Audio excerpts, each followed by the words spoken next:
You've probably heard that if you want to lose weight that you need to get into a caloric deficit. But the question is, first off, how do you do that? And second off, how do you do that and not feel like you're starving all the time?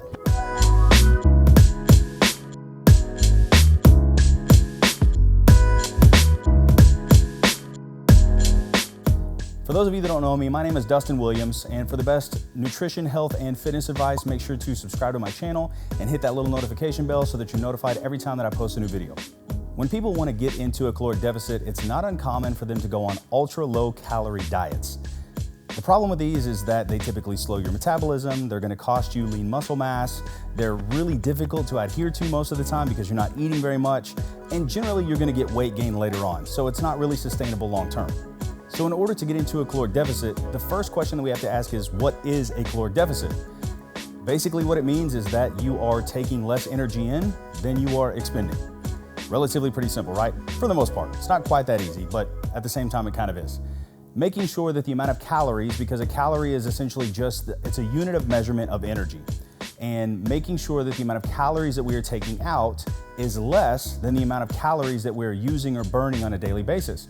We take calories just to exist, for digestion and for breathing and for brain function. Just to exist requires calories. If you're doing intentional exercise, if you're doing non-exercise activity thermogenesis, which is I tend to move my hands a lot whenever I talk, that burns calories.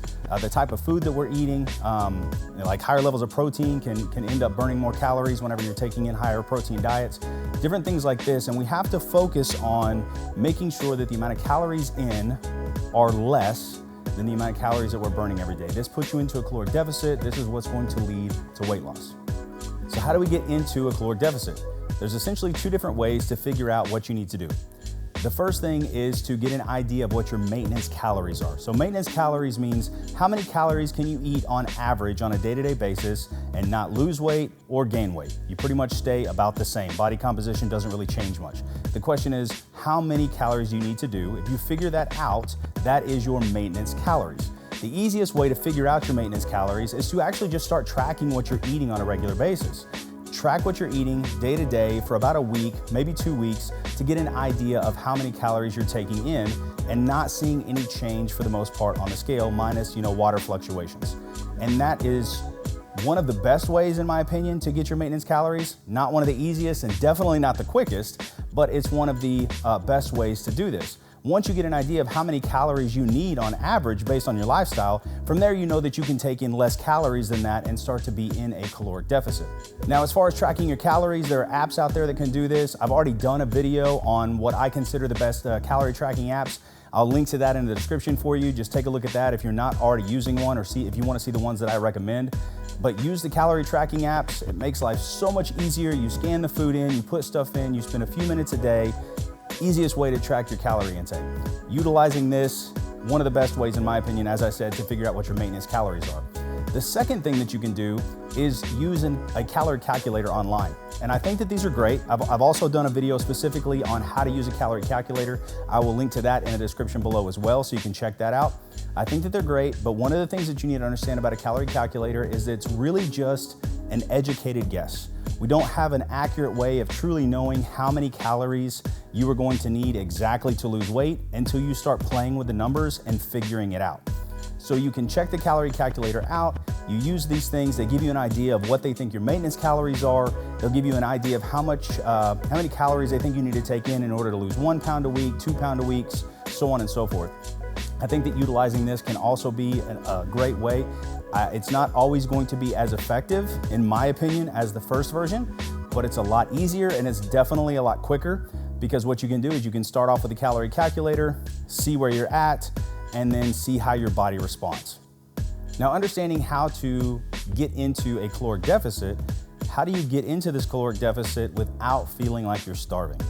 And this is kind of what I mentioned a little bit ago, where I said most people end up going on ultra low calorie diets because they know that they're going to see the scale move very quickly, and because there's no guesswork in this. If you're eating 900 or 1,000 calories a day, you're just about guaranteed to be in a caloric deficit.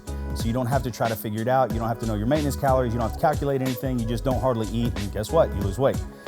Not the way that I recommend that you do things, for multiple reasons that I've already mentioned before. So as I said with the ultra low calorie diets, this is why most people jump in on these, because they are definitely effective, Not really effective long term, but they will guarantee fat loss. But doing these ultra low calorie diets are pretty much going to guarantee that you are going to feel starving all the time, which is one of the main things that we're trying to avoid, right?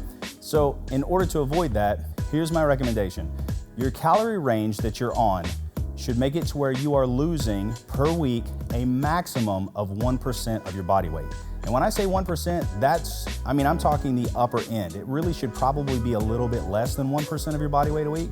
So as an example, if you were a 200-pound individual, 2 pounds a week, that's 1%, is the absolute max that you want to lose on a weekly basis.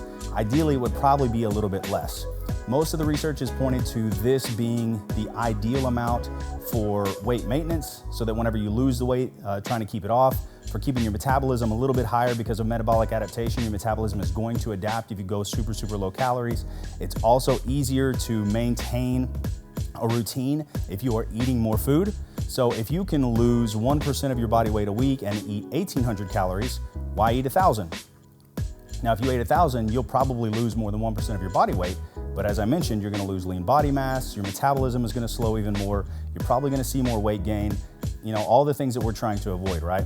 So around 1%, preferably less, should be the absolute maximum. If you're staying in that range, you should be avoiding feeling like you're starving. Now, I can't guarantee that you're not going to feel hungry on occasion. Sometimes that just comes with dieting. Whenever you're in a caloric deficit for very long periods of time, your body is going to start to feel hungry. That's normal. But there's a difference between feeling like you're a little hungry and you wish you could eat more, as compared to feeling like you're starving, or you're getting nauseous, or you're having stomach pains, or any of the issues that come along with that. So now that you have a good idea of what a caloric deficit is and about the amount of weight that you need to lose and the calorie range that you probably need to be in order to be there to not feel like you're starving, there's always more steps, right? Whenever it comes to fat loss and nutrition, in order to make it a lifestyle, it's more than just using an app to track calories. That's a huge step, it's a very important one, but it takes more than that. And because of this, I've actually created a free guide that I want to give away to you. It's my Yo-Yo Dieting Cure Guide. As I said, absolutely free. I'll put a link of it below in the description. You can click on it and go to it. 10 steps, more so than just calculating calories, that I think is super beneficial in order to be able to lose weight, keep it off, and eliminate this whole cycle of yo-yo dieting that so many people go through. So check that out. Let me know what you think about it. If you like this video, I would really appreciate it if you would hit that like button, subscribe to my channel, but otherwise, I'll see you guys in the next video.